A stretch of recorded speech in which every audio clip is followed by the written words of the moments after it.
And really, 1 Samuel 20, this second section has a lot more to speak of Jonathan than it does of David, but we see Jonathan interceding and stepping in for David. And so we'll finish this chapter, Lord willing. We started it several weeks ago. And last week we looked at, or 2 weeks ago, we looked at the first section with regard to Jonathan stepping up and speaking with David about the conflict between Saul and David. And that's where they determined their plan with the 3 arrows and the waiting to see if his dad would be upset. Remember how we pointed out that Jonathan had a greater faith in David's future as king than David did at that moment, and how he encouraged his friend. Here at the later portion, we'll see Jonathan's risk, Jonathan's response, Jonathan's reunion, and then Jonathan's reaffirmation. So we'll pick up a few verses overlap just to make sure we remember a few points. So let's begin in verse 20. 1 Samuel chapter 20, verse 20. The Bible says, "And I will shoot 3 arrows on the side thereof, as though I shot at a mark. And behold, I will send a lad, saying, Go, find out the arrows. If I expressly say unto the lad, Behold, the arrows are on this side of thee, take them. Then come thou, for there is peace to thee, and no hurt, as the Lord liveth. But if I say thus unto the young man, Behold, the arrows are beyond thee, go thy way, for the Lord hath sent thee away. And as touching the matter which thou and I have spoken of, behold, the Lord be between thee and me forever. So David hid himself in the field. When the new moon was come, the king sat him down to eat meat. And the king sat upon his seat, as at other times, even upon a seat by the wall. And Jonathan arose, and Abner sat by Saul's side, and David's place was empty. Nevertheless, Saul spake not anything that day, for he thought, Something hath befallen him. He is not clean. Surely he is not clean. And it came to pass on the morrow, which was the 2nd day of the month, that David's place was empty. And Saul said unto Jonathan his son, Wherefore cometh not the son of Jesse to meat, neither yesterday nor today? And Jonathan answered Saul, David earnestly asked leave of me to go to Bethlehem. And he said, Let me go, I pray thee, for our family hath a sacrifice in the city, and my brother, he hath commanded me to be there. And now if I have found favor in thine eyes, let me get away, I pray thee, and see my brethren. Therefore he cometh not unto the king's table. Then Saul's anger was kindled against Jonathan, and he said unto him, Thou son of the perverse rebellious woman, do not I know that thou hast chosen the son of Jesse to thine own confusion, and unto the confusion of thy mother's nakedness?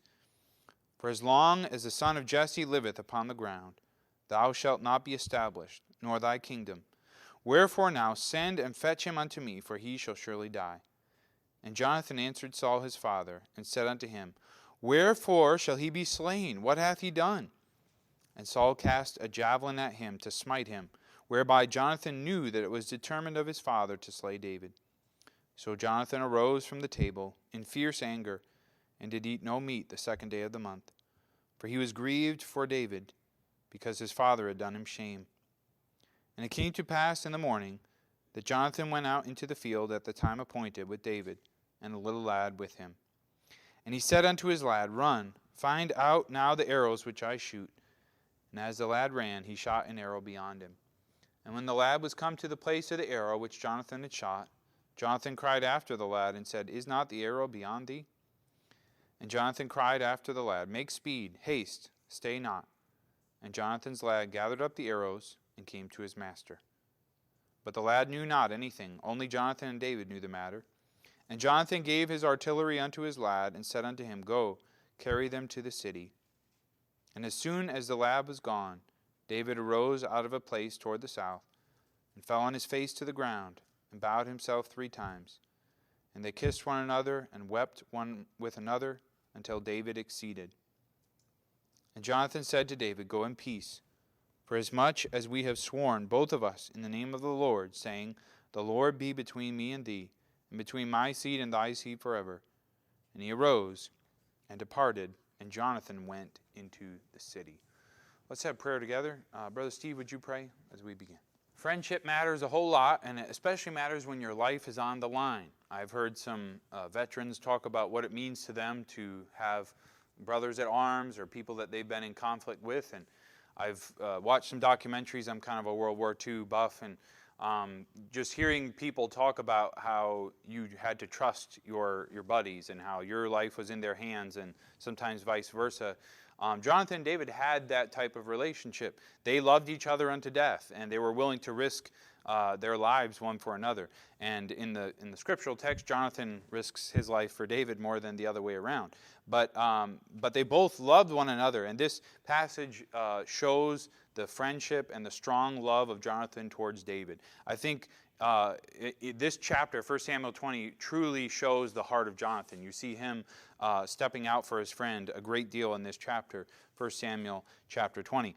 So we pick up in verse 20 with the 3 arrows, and this was the signal that they had set up. This could protect them both from being exposed, and this would be a secret way that they could communicate about things. I mean, even if Saul were standing right there, Jonathan could still send this communication out to David. And I think that Jonathan was a good shot, but it is interesting how there was 3 arrows, you know. That way, if maybe one went haywire or something, the other 2 would communicate. But I'm sure he was a great shot. He was a warrior. I'm sure they had that all set up together. Notice verse 22. It says, "If I say thus unto the young man, behold, the arrows are beyond thee, go thy way." And then this, "For the Lord has sent thee away." Jonathan is speaking, and he's saying that the Lord is sending you away. Not Saul, not Jonathan. The Lord is sending you away.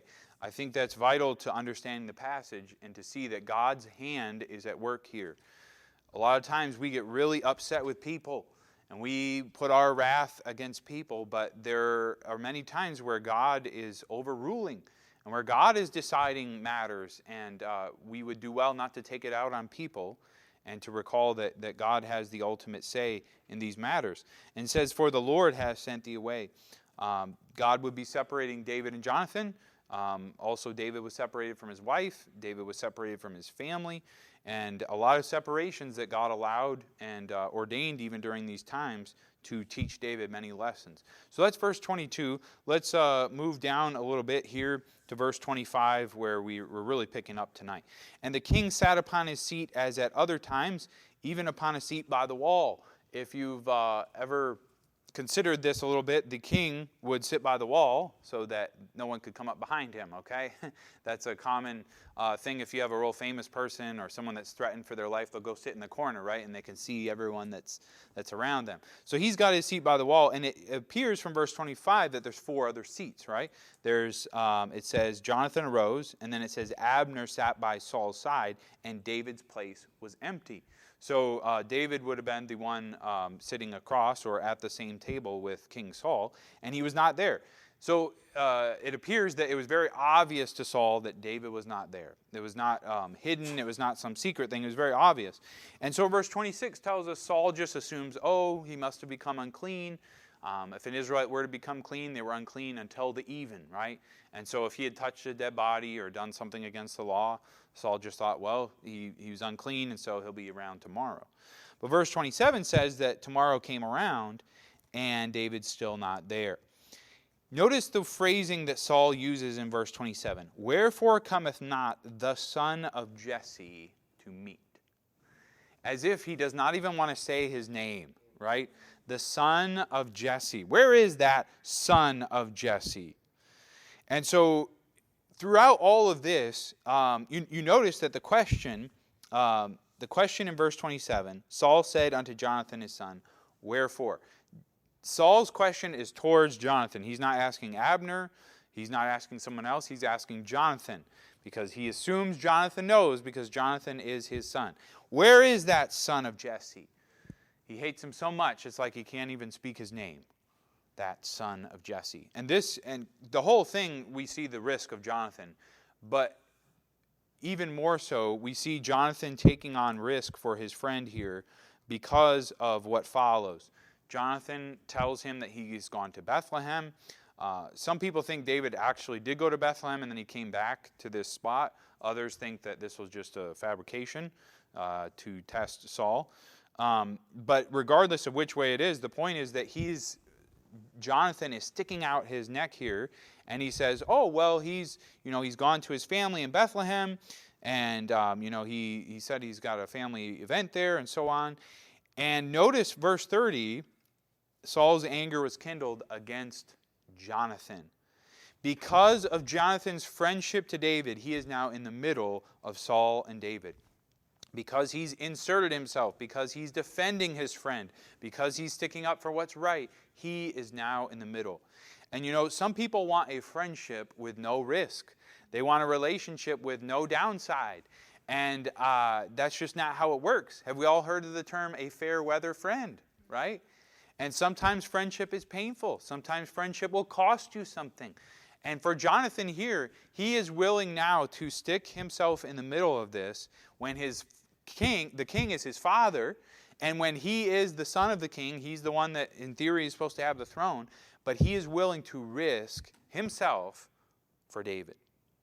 Many a people will say, oh, well, I have a love for my friend, but that's not the test of love, is it? Just to say that you have love for your friend. The test of love and commitment is when difficulties come, when danger is involved, when there's some pain on the line. And so verse 30, Saul's anger was kindled against Jonathan. So we see the risk, and now in this we see the response. And we'll see the response a little further down in verse 30. Notice the anger that's poured out. He calls him this, thou son of the perverse, rebellious woman. Now, if you go and read what he's saying in verse 30, he's basically cursing at his son. He's using language that is not appropriate, and he's basically saying that his mother had him illegitimately. And he's saying a perverse, rebellious woman. That's a woman who is out of line. Perverse is out of the way, right? A rebel, right? And then further on it says, to the confusion of thy mother's nakedness. And he's saying, look, if you were really a son of mine, you would love me. You would obey my commands to kill David. You would embrace this idea that you will be the next king, right? But it's very obvious by your actions that you are not my son, and that your mother had you with someone else, and that you are a mongrel to me. That's pretty low. Mother-based insults are usually the lowest of the low in most cultures, right? And we see it right here. Out of Saul's mouth comes these cursings, and his anger is just exploding. And he's insulting Jonathan. He's cursing at him. And now, why is Jonathan under fire? Because of his friendship to David. Because of his loyalty to David. He is taking abuse because of his relationship to David. This, to me, shows the strength of his friendship, the strength of his loyalty. That friendship it really meant more to him than his relationship with his own father. Now, I don't believe Jonathan discarded that relationship, but Jonathan knew that his father was out of line, that he wasn't honest, that he wasn't right with God, that he wasn't doing right, etc. Okay?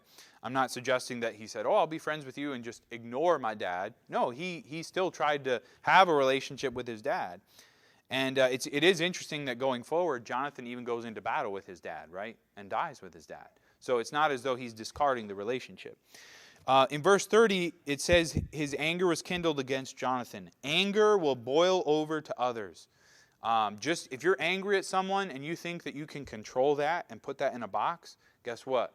If you become an angry person, it's going to boil over at other people. Unintended victims, if you will. And some people get very angry at one person and they think that they can control that, and yet in time it will spread to others. So we see that there in verse 30. Verse 31, for as long as the son of Jesse liveth upon the ground, thou shalt not be established, nor thy kingdom. Wherefore now send and fetch him unto me, for he shall surely die. Now, Saul expects, or is at least attempting, to get Jonathan to summon David so he can kill him. And his only supposition, his only reasoning, is that as long as he's alive, you won't be king. Now, that sounds like maybe good enough reasoning for a carnal man or a wicked man, right? But Jonathan is not either of those. Jonathan is an honorable, godly man. And Saul kind of assumes that Jonathan, like that's the operating feature for Jonathan. I want to be king. Hey, as long as he's alive, you won't be king. So go get him and let's kill him. But that's not going to work for Jonathan. Saul doesn't even know Jonathan well enough to see that, hey, don't you know that Jonathan has better principles than that and ethics, and he loves him and so on. And so Jonathan's fully aware of what Saul is telling him. Jonathan has already said, hey, one day you will be king, and make sure you don't kill my seed, right? This is not news to him. And so Jonathan's not fazed at all by this. And instead, verse 32, we see his response. He says, wherefore shall he be slain? What hath he done? This is the second time now that Jonathan has asked Saul, what sin has David committed? And his response is not even with words, is it? Saul's response is verse 33. Saul cast a javelin at him to smite him, whereby Jonathan knew that it was determined of his father to slay David. I think he got his point across, didn't he? He is mad. And for some people, when they're put in a corner and their anger is on display or whatnot, and they're challenged about it, right? And they don't have a response, what do? Just lash out in violence. Saul does the same thing. He doesn't really have an answer to the question of verse 32. He can't say, oh, David's done this or David's done that. Instead, he just explodes in violence. And again, we see this anger having its explosive moment. And if you think you can control your anger, you are wrong. It must be eliminated by the Spirit of God. Anger explodes, and when it does, it's not pretty, the results. Deal with your anger, or it will have unintended victims. So we see Jonathan's response. Now let's see Jonathan's reunion. Verse 34. First he arose from the table. He didn't eat any meat the rest of the day. It says very specifically he was grieved for David. I'd be tempted to be grieving for myself, right? Just had a javelin cast at me and nasty comments made towards me and publicly humiliated, right? But he was grieved for David. He was grieved for David. This again shows this power of Jonathan's friendship. Because a true friend will hurt more for you than they will for themselves. But some people, they kind of have that reversed, and like everything that happens to you is seen in light of how it reflects on them. For Jonathan, it was the opposite. He was grieved for David. He knew that Saul and David would never be together. And I believe he also realized his own relationship with David would suffer as well. This is kind of a side note here, but it kind of connects with this verse right here. What makes you more upset? Now think about this in your own heart and mind for a minute. What makes you more upset? When you are personally insulted by someone, or when Christ and his work are insulted? Think about that. A lot of times we sometimes take offenses personally very hard, right? Sometimes we mull over them. Sometimes we get, really worked up. And here we see someone valuing David, where he's grieved for David and he's upset for David. As Christians, we should care more about the name of Christ than our own name, shouldn't we? And that's a great question for us to consider. Sometimes we take those personal insults very strongly. All right, verse 35, it came to pass in the morning that Jonathan went out into the field. Here we see the reunion, Jonathan's reunion with David. This was at the appointed time, it says. That would not be a time you would want to be late, would it? You're on your way to send this message to David. If you were late, he might come on into town, right? If you were late, he might get the wrong message. And so he comes at the time appointed with the lad, and he shoots the arrows and so on. Let's move a little further, verse 38. And Jonathan cried after the lad, make speed, haste, stay not. And Jonathan's lad gathered up the arrows and came to his master. So he sends the lad out, he brings him back, and then he sends him back into town so they can be alone. Jonathan and David are now alone. And verse 40. He sends him back, verse 40, verse 41. And as soon as the lad was gone, David arose out of a place toward the south. The Bible says that they came together, that they kissed, they hugged, and they cried. And it speaks of David crying till he exceeded. Almost as if he cried until he couldn't cry anymore. He lost it. And for Jonathan and David, this is the last major meeting. Now, they are going to meet briefly in the woods a couple chapters forward, where they have a very short meeting together. But they're realizing that this is goodbye. This is the end. They aren't going to be able to have this ongoing relationship. And yet, I love how Jonathan ends it to David. He says, "Go in peace, for as much as we have sworn, both of us in the name of the Lord, saying, the Lord be between me and thee, and between my seed and thy seed forever." See, they had a friendship that was based in God. They had a relationship that was based on their love for Jehovah, for his people, and they had made a covenant together.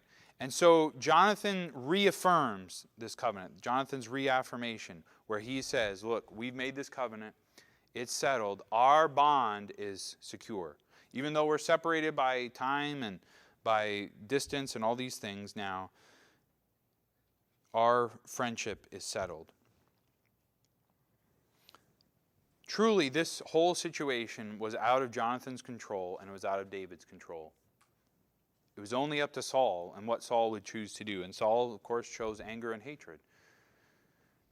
But I think of the 3 days while David is separated. David is separated from Jonathan, and during those 3 days, he probably really did some heavy thinking.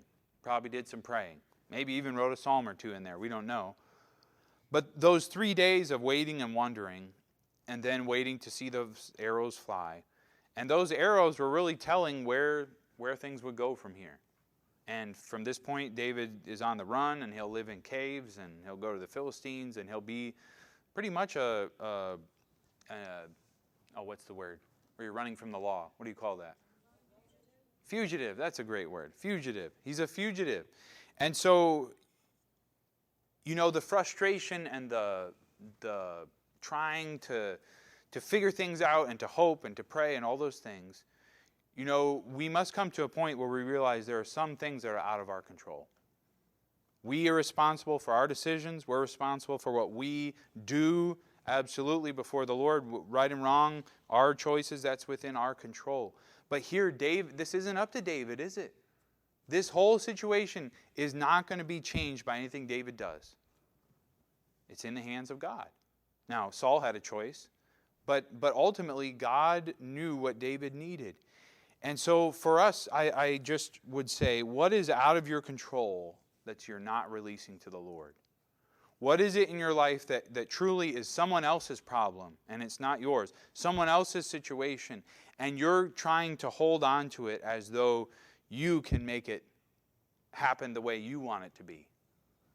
David couldn't change the outcome of this. He had to simply say, Lord, thy will be done. Whatever you want for Jonathan and I. And when those arrows came, that was the way it was. Saul's not going to accept you. It's over. It's done. And Jonathan and David had to part ways. And the Bible continues to say that David flees to Ahimelech. And we'll pick up there next week. Let's bow our heads in prayer, and then we'll take any questions. Lord, we thank you for your word tonight. I thank you for the example of David. Thank you for tonight the example of Jonathan. I pray, oh God, that we would be the type of people that you want us to be. Teach us, Lord, to deal with our anger, to give it to you, lest it explode and harm others. May we be people of humility and meekness and quiet dependence on you. Lord, I pray also that we would be willing to release things that are out of our control. Teach us to trust your choices. Help us to realize that your way is always perfect and good and right. Lord, as much as we would like to make other people's choices for them, Lord, help us to know where our responsibility ends. And help us, we pray, to understand how we ought to live. In Jesus' name, amen.